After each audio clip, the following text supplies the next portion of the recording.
E aí, pessoal, tudo bem?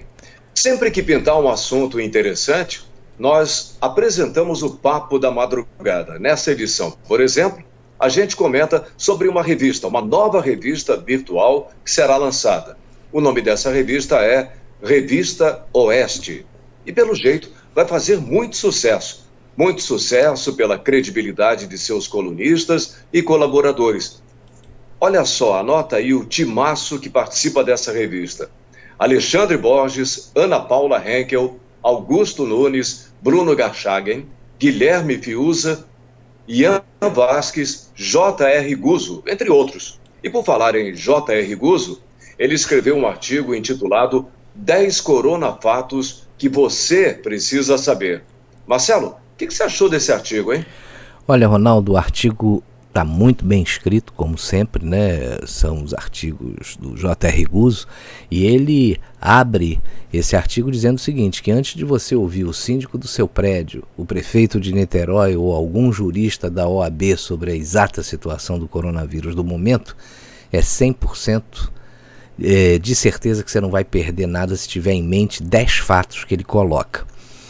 Em primeiro lugar, ele diz que o coronavírus atingiu até o momento cerca de 335 mil pessoas em 50 países em todo o mundo.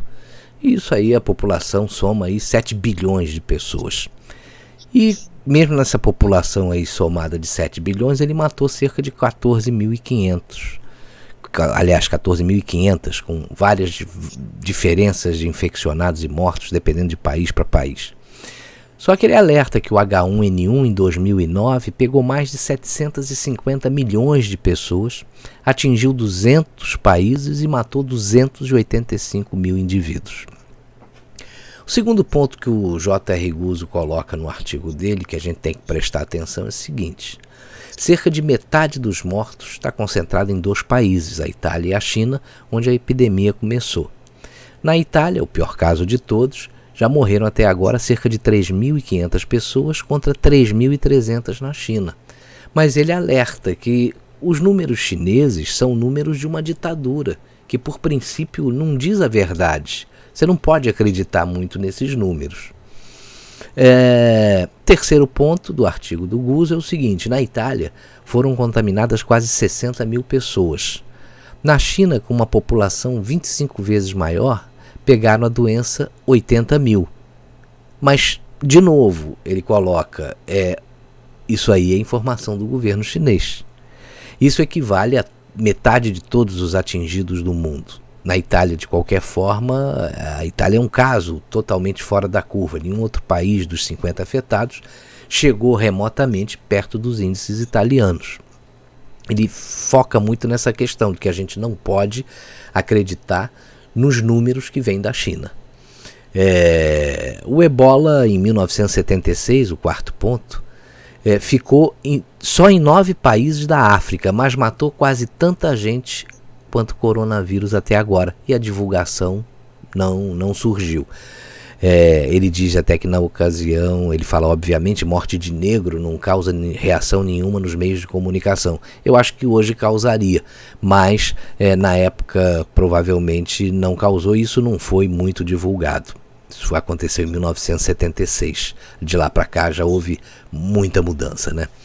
O quinto ponto do artigo do Guzzo é o seguinte: o Brasil, com mais de 200 milhões de habitantes, teve até domingo pouco acima de 1.500 casos confirmados, com 25 mortos. O índice de mortalidade é baixíssimo. Se 0,1% da população tivessem morrido, teríamos até o momento 200 mil mortos, e nós temos 25. Então, como ele disse, que quase todos os idosos e já afetados por doenças graves, como cardiopatia, hipertensão, problemas pulmonares e diabetes, é que estão nesses 25 mortos, né, pelo coronavírus aqui no Brasil. Sexto ponto do artigo dele, dos 10 que a gente precisa ficar atentos e tomar conhecimento, é que entre os idosos e doentes só morreram 10% dos atingidos. Esse é um outro ponto extremamente importante. O sétimo ponto do artigo 10 coronafatos que você precisa saber, que vai estar na revista Oeste, que vai ser lançado essa semana, do J.R. Guzzo, ele diz o seguinte, que não passou pela cabeça de nenhuma das autoridades mais radicais no combate ao contágio fazer um esforço, e aí ele satiriza, quer dizer, ter trabalho para concentrar as medidas de proteção nos idosos, que correspondem aí a 15% da população total. Ele acha que em vez de fechar shopping center, onde em geral não vai idoso nenhum, eu acho que hoje em dia até vão muitos idosos para o shopping, mas podia isolar os idosos que correspondem aí a 15% da população e não isolar os 85% da população. Esse é o ponto que ele destaca. E a proteção aos que são mais vulneráveis vai exigir dedicação, inteligência, honestidade, esforço de pensar, competência técnica.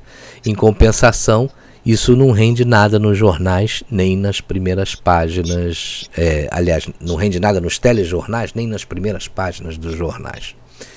O 8º ponto do artigo do J.R. Guzzo, que vai ser publicado aí na revista Oeste, é: o número de gente infectada e também de mortos vai crescer, como já se sabe, há semanas, até 15 de abril. E depois vai começar a cair em meados de maio, é o que o pessoal está dizendo que vai ser o pico aí da pandemia. O governo federal, talvez para não ser acusado de incentivo ao genocídio, já que acusam o governo federal de tudo, prevê que o recuo só vai começar em setembro. No entanto, ele diz que a gente vai ver todos os dias as manchetes principais anunciando: casos sobem para XYZ, casos sobem para XYZ. É como dizer que o sol voltou a nascer hoje, mais uma vez. O 9º ponto do artigo do J.R. Guzzo é que é anunciada com expressões de pavor uma futura sobrecarga no atendimento hospitalar. Essa sobrecarga, que deixa pessoas na fila ou amontoadas em corredores, já é suportada, segundo o J.R. Guzzo, há 30 anos, todos os dias, por dezenas de milhões de brasileiros que só têm SUS para cuidar de sua saúde. E o 10º ponto, em que ele encerra o artigo, ele diz que no Rio Grande do Norte, por conta da repressão sanitária de autoridades municipais e estaduais, empresas produtoras de queijo, única fonte de sustento para uma parte da população, estão sendo obrigadas a fechar. Ele diz que matam com isso a atividade dos produtores de leite. É gente que, para irritação da Polícia Nacional Antivírus, que ele chama, não tem teletrabalho.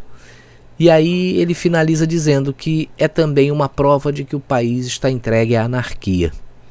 A prioridade, antes de achar vacina, é pôr em ordem essa bagunça e confinar os débeis mentais que querem fechar tudo. Essa é uma providência que ele acha fundamental. Estão destruindo vidas sem destruir o vírus.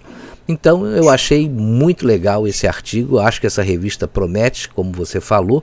O time de colunistas é de primeira grandeza, né? E valeu mesmo esse papo da madrugada aqui. Já está na hora também da gente dormir, né? Que amanhã tem mais. Amanhã tem mais. Bom, agora, pessoal, dá aquela curtida e, por favor, inscreva-se no canal, tá bom? A gente conta com você. Um abraço, até a próxima. Boa noite.